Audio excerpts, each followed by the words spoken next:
Starting up so far, I've connected my line for my water-cooled alternator, and now, as you can see, my bracket is already installed under here, heavy-duty support bracket.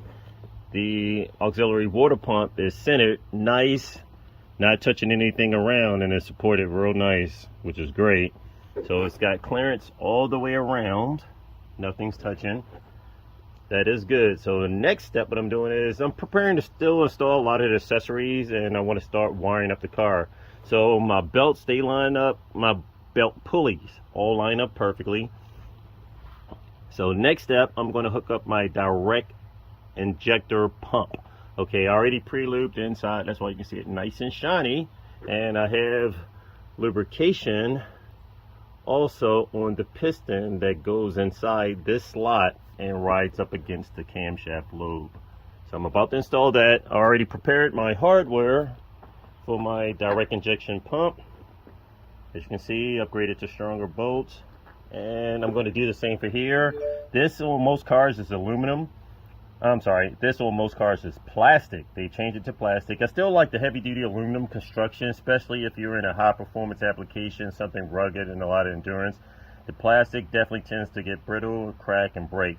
So I'm definitely using this factory aluminum one. I also have upgraded hardware for that as well inside my box of parts and goodies down here in the bottom. I just have to install it, okay? And let's go ahead and get this pump installed. There's several things I want to do with this pump and experiment. So for example, maybe later on down the line, experiment with possibly achieving higher fuel pressure if needed. Some of these pumps are rated at 3,000 psi, and the reason for that is because you generate a tremendous amount of cylinder pressure. Therefore, it needs to be extremely high rail pressure in order to inject fuel under the combustion pressure of the piston forcing itself to TDC. So I received an email from the manufacturer that we have in custom pistons designed by, and they said, okay, you're working on your stage 3 setup. We would like to eliminate your fuel bowl. Can we go ahead and do that? Do we have a green light to do that? I pondered for a second, and of course my reply is no. I want to say hell no, but I just said no. And the reason for that is because we want to experiment. I will do another short video for the reasoning why, but my question would be, are you telling high performance 2 and 3,000 horsepower diesel engines to eliminate their fuel bowl? Because the primary example that a lot of people are giving is that, hey, you have 2,500 horsepower Lamborghinis that has eliminated their fuel bowl from their piston, and we are still running good, and we're eliminated the fuel bowl from off of high performance Camaros, and the engine is still running good and starting up great. And of course, it's a combination of both. The fuel bowl designed for the direct injector is to assist with emissions, but there's definitely some performance gains also for keeping that fuel bowl. But let me get this installed, and I'll do a quick video, maybe going into that, or I'll let it later time. So I have my fuel pump piston installed. One of the things you definitely want to do is lubricate the guide slot or that dowel slot for keeping the piston centered properly. I lubricated all around. You can see some of the grease squeezed out around, and you want to definitely make sure it's floating inside and no type of binding. A lot of people will force this inside without a lubrication, and it will bind up. So I can literally just get my finger, and as you see, slide the piston in and out. Now it's partially out, back in the slide easily. So you can only imagine with the heavy duty spring of the fuel pump. So that's the way you want your piston in there. You do not want to install that dry. You can gouge out the bore itself, the aluminum bore for that. Once that's messed up, you pretty much damage your cylinder head. You might as well call it shot, or just block this off and eliminate your direct injection. But we will still be utilizing our direct injection, and we will see the limits of pushing these cars with direct fuel injection. As I stated, I think there's a tremendous amount of benefits in using the direct injection, especially in a high performance forced induction application. There's no videos, not many information that's documented or online where people have pushed direct injection to high horsepower levels other than that of the diesel engine. And of course, everybody's forgetting about diesel engine, and that's where a lot of our original direct injection started from.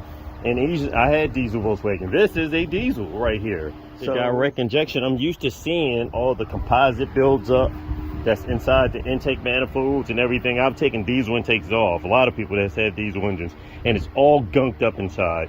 That's just that's common with diesels. Of course, with the port fuel injection world, we're not used to that. But diesel owners, we're used to that. So thankfully, I have a little bit of experience that's been passed down from Pops to me with a little basic understanding with diesel, and of course my own desires and passion of having fuel injected cars. So with a combination of both, this is what we have right here, a combination of our direct injectors as well as these ports that are set up for our port fuel injectors. So we will take advantage and have the best of both worlds. And then I will start experimenting with and researching diesel injectors. So even if we have to replace these with higher flow diesel injectors or send these out, some used ones out that can be modified to a higher flow and with diesel nozzles on it, then that's what we'll do to upgrade that. Or I'll just, because I'm used to working with diesel injectors, so even if I have to modify the intake ports, drill and tap it, put an insert in there, drill and tap these ports. Let me stop, I'm giving away too much information. So anyway, we got this. We got this. That's all I'm going to say. It may not be needed, but I just put a little extra Ultra Flex silicone or sealant around the original gasket, so when I slide this into position, it'll help seal it. Of course, engine oil circulates and flows through here, okay, and it lubricates this as well, and to keep this from wearing out. And it's extremely common that I've seen almost every one of these direct injection pumps I've seen out where oil has gotten past here and is leaked, and you have oil caked up all around here, and that could be one of the primary sources of the VR6 engine, where that oil cakes out and is just leaked all down in here. And even I cleaned some of the factory parts off, but I sprayed, of course, when there's lubricant sprayed down, it ran down here. But even in between here, you can see where like oil is built up just from running down on this part. It's just common, and then all of this get drenched down with baked up oil from the engine, and when the fan is running, it just sprays that hot oil all over the place and dries up all over the engine. So I am sealing that. I will wipe this port out also just to get it dry. I already put Loctite on, blue Loctite on my bolts, and I'll just thread everything into position.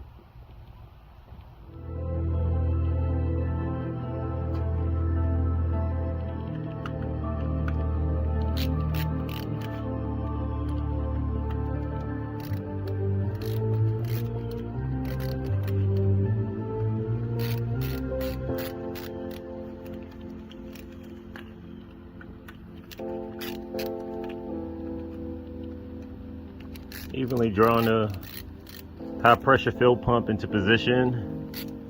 As I stated, got the silicone around here. The reason for the silicone is oil circulates through there to keep that pump piston lubricated. And if it's not a good seal, you'll definitely get an oil leak.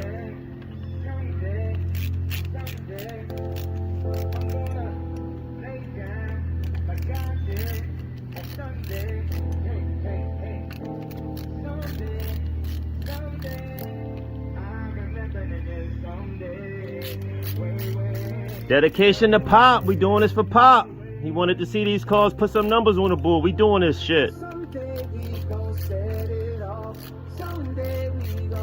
We gonna set it off. Man, Teddy gonna knock this out the box.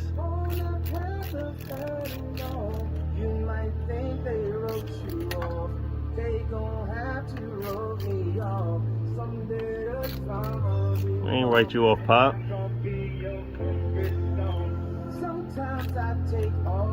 Torque it down after I get it all in place. Is in place. Now I'm gonna just torque it down to specification.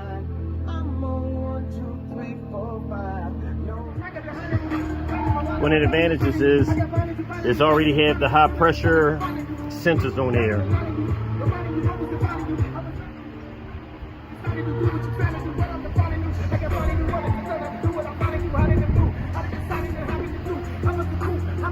Hop in the coupe.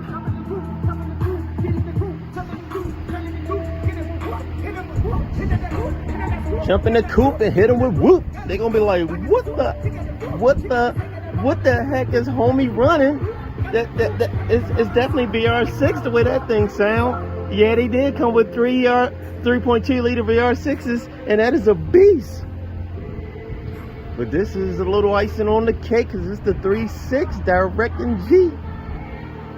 And this is the part where I'm hooking all the factory hoses up, but we're going to go through and replace these because while I have the engine off, it's best to go ahead and order all new hoses and everything. But I got to get the basic layout of the factory installed 3.6 liter Passat setup first, and then we replace it with all brand new hoses. So of course it takes time to systematically and go through each and every one of these hoses to figure out what hose needs to be replaced. Right now my primary concern is getting everything hooked up. Even if I just have the front of the car off and get it running, then systematically going back through searching and ordering and replacing all hoses. So luckily we do have a layout because I still kept a lot of the configuration. So coming off the bottom of my water pump right here, and my water pump bottom tube right here, that tube comes off of here, flows up. This is the bottom part that connects to the radiator, so that's extremely important to connect that. This goes through here. This bracket bolts to the bottom of the engine block. This runs up along the side. Upper bolt hole right here bolts to the cylinder head, and this starts flowing on the back side of the head. Okay, so I want to get all of this connected in the factory configuration first, because of course this is very tedious and a lot of spaghetti. Upper hose, like I said, for our radiator, lower hose for the radiator also. These will probably be converted. I do have a source where you can order the hose to and fittings, so we'll come from factory hoses, adapt this. I've done the same thing on my race car, so we'll come from the factory hoses to a possibly a -12 or -16 and fitting, go to our custom aluminum radiator and have the same thing for the lower hose also. We'll stop right here, rotate this 90 around, or just come off here and put a 90 elbow on it, -12 or -16, and run this into the bottom of our radiator. That way we'll have all new factory hoses in the factory style setup, easy to replace, and we're still staying uniform with what the 3.6 liter came with. So if we ever have to replace any parts, go straight to the factory, order a Passat, upper hose, lower hose, whatever hose we need, auxiliary water pump hose, we just buy that configuration for this type of car. And of course, if they're like, wait a minute, that doesn't have that type of engine, dude, we're on another level. I'm sorting through some of the factory spaghetti over there, getting the wires connected. And something, of course, that's different is the front cover pan for the transmission. So this DQ250 has a 2-bolt support on the front of the pan, as well as the DQ500, but they are located in different positions. The ones for the DQ500 is a lot closer together, like a tab here and a tab here, where this is further apart, as well as this fan has a weird shape to it.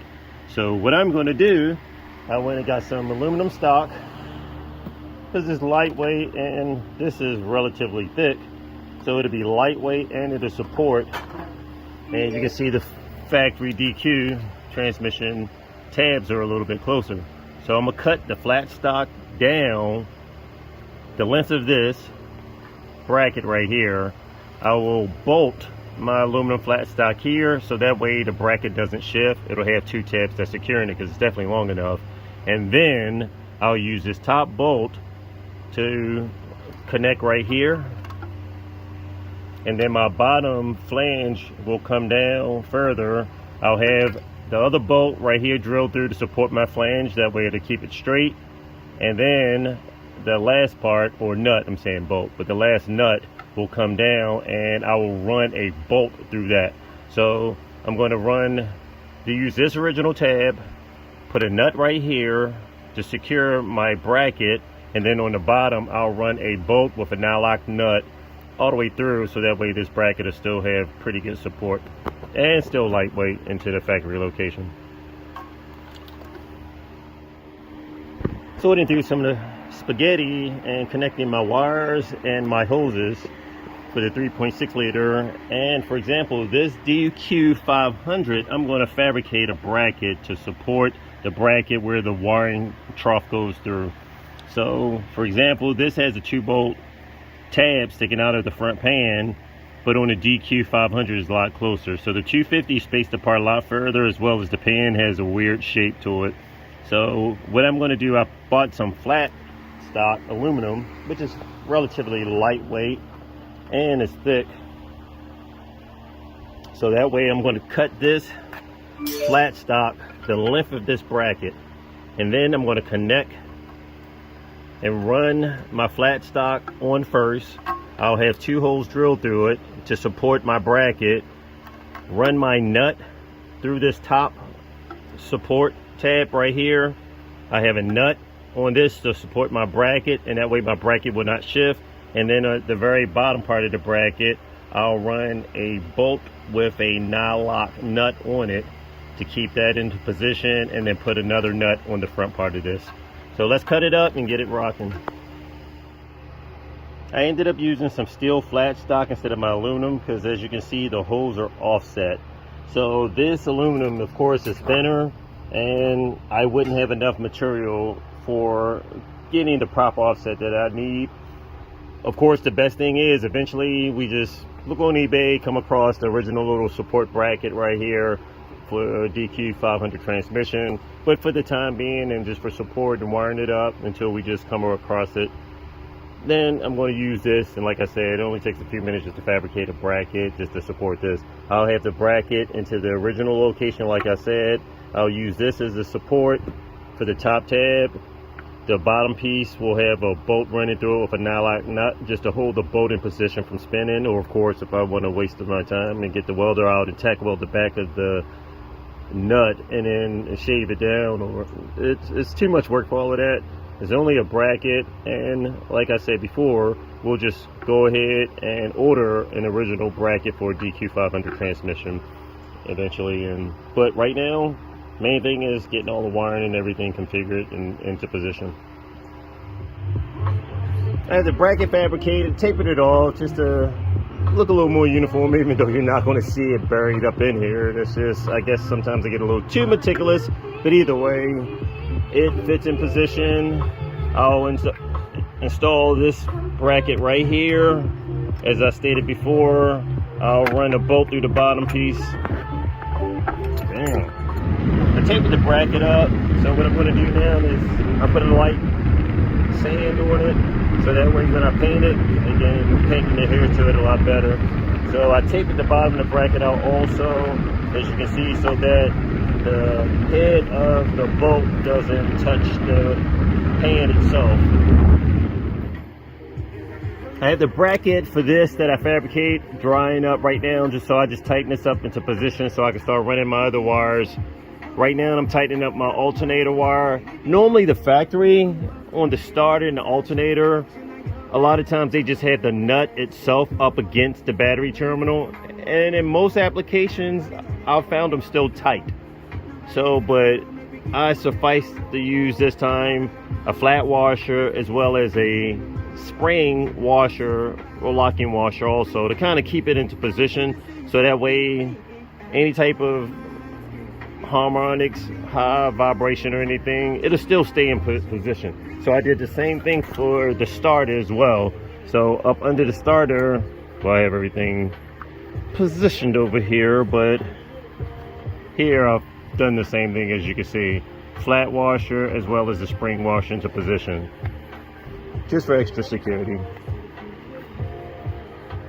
But for the most part, a lot of this stuff is working good. I'm gonna snap my starter wire into position, but it's elevated higher, but it still fits this DQ500 transmission.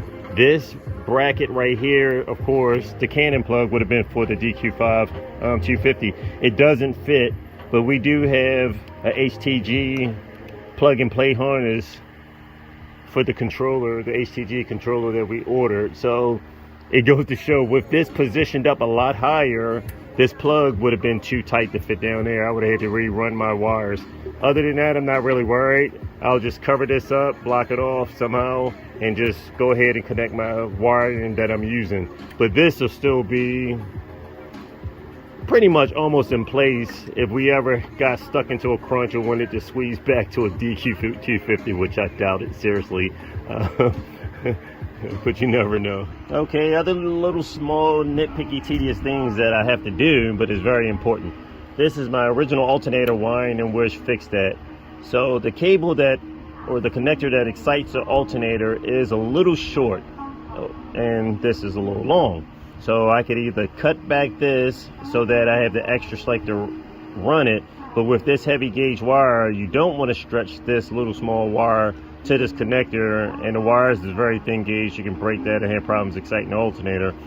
So I can either cut this zip tie back, stretch it out, and run some extra slack so I can have that. And the wire is definitely long enough to feed the alternator, but you definitely don't want this. So I do have a battery crimp terminal set. I can cut this back like needed and just reconfigure it. Okay, I stripped my wire back. It's getting a little dark outside, but either way, I'm still grinding. Strip my wire back. I have my heat shrink on here. I'm going to crimp. I have my crimping set out here, and these are copper tabs. I'm sanding the bottom off a little bit more just to clean it up. As you can see, the copper on it, and of course it fits perfectly on here. This is the correct size.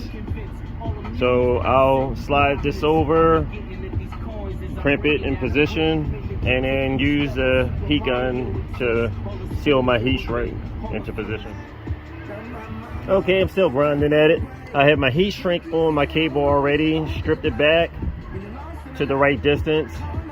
I have my crimp, and these are copper, as you can see, so I'll sand the back off just a little bit more, leave the protective coating on the front, and I'm going to go ahead and crimp this into position with my crimping tool and use my heat gun to seal my heat shrink over top of the sleeve part right here.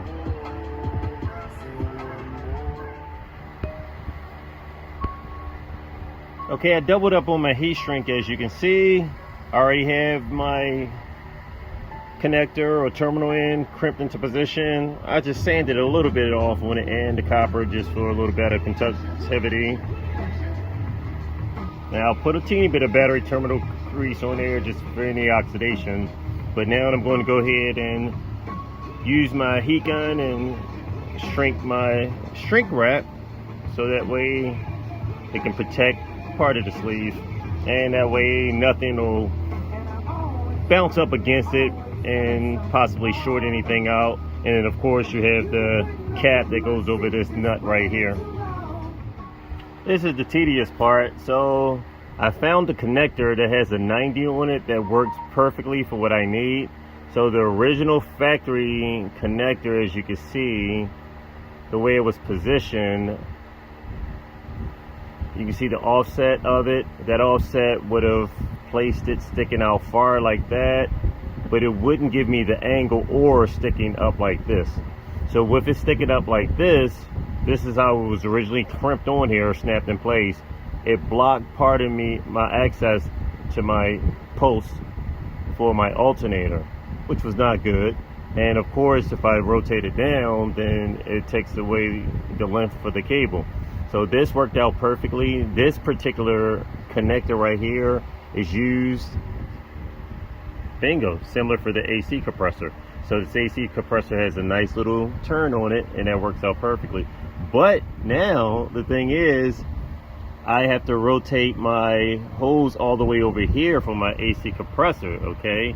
I can potentially take this off and relocate that to come upward like this, so that way it doesn't rotate the cable so far outward pointing this way. It'll be either straight up, a nice straight slot, which will work out a lot better. So I'll actually take this one off here. So either way, the way it looks like, I could have just reversed it. I had a spare one from off of old harness and it's snapped in here positioned perfectly. This right here, I could have really just swapped the two, but it's live and learn and just experimenting and finding the right connector and for the length of your cables. So this works good. My alternator, this piece will snap into place good. Okay, my connector, as you can see, is slotted. It has two on that side, one on this side, and it's opposite for this one here. So I will have to take this out, flip it around, so that way my slot can fit into position for this part. So this was snapped on differently for the 140 amp alternator, and for this particular 190 they had it in a different configuration. A quick night recap, because it's definitely night and it's dark. It's after 10 o'clock. I've been out here for quite some time. So I have the alternator wiring connected, which is good. I cut the terminal back, or cut the original terminal off, had to shorten the cable a little bit just so that it would fit better, and bolted everything in position. I changed the 90 tab that's on here so that way this can position, because at first this was angled straight up blocking the bolt, so I reconfigured that. The AC, I put a straight fitting on that because the original one actually came straight out and over on this angle, so I put it straight so that way I can angle the hose nice and neat out of position. So that is in position good. So along with that, I hooked up my bracket under the bottom for my water pump and connected my water pump. I have 90 coming off of here, so I just had to shorten the original hose, so even if we buy a new Passat hose, it would be just clipping part of the hose off just to shorten it up. That's why I have these hose shears and shear that off. I have the other part of the cable going over here, and this would be my lower return line right here that goes for my radiator. I'll connect the upper lines, at least start running the lines tomorrow for that. I also fabricated a bracket for the harness support for the pan that goes onto the DQ500. That is actually drying up, so there's no need of me putting it on tonight. I can just let it sit overnight. It'll be nice and cured pretty good, and put that on tomorrow. And I have this just supporting my other cables and harness for the most part. This would be for the fuel injectors up top, and my ignition coils are dangling over here, the wires for that. But either way, I made some progress. This is the tedious part, all the spaghetti, and it's late and I have a lot of tools to pack up. So that's one good thing about a garage. If you're inside, you can just walk away and leave it and come back and pick up where you left off. And unfortunately, a lot of times just having all of these tools out takes me half an hour to 45 minutes sometimes, packing all of these tools up, covering the motor back up. There's a chance of rain tomorrow, so I don't want to leave all this stuff out here exposed to the elements. So I will start packing up, but I did make some pretty good progress for tonight. Tedious stuff I didn't want to do, cut this, putting the heat shrink on, heating it up, and just different little miscellaneous parts. But it's the small items that work its way up to the big picture. Also, I did mount the high pressure fuel pump. Did that also, forgot about that. So I made a little progress hooking up a little miscellaneous things. One of the good things I did mention in an earlier video is this has the pressure switches upper and lower, which is beneath this right up under there, and we will utilize and take advantage of this with the Motec. So we'll be able to wire these in once I figure out the terminal connection, see if there's any type of schematic that mentions which wires which and everything, tie that into the Motec, and then we'll be able to data log our pressure for this also. So if this fuel pump is designed to make 3,000 psi, or just for example 2,500 psi, if it starts to drop off and we're losing fuel pressure right off the bat, we can set an alarm on the Motec to alert us that we've lost direct injection fuel pressure. And that is very great, very important. Of course, you can do the same thing with your regular fuel pumps too. and hook up sensors and alarms so that if you lose fuel pressure, it can actually shut the engine off. Different little features like that, which is great with the Motec.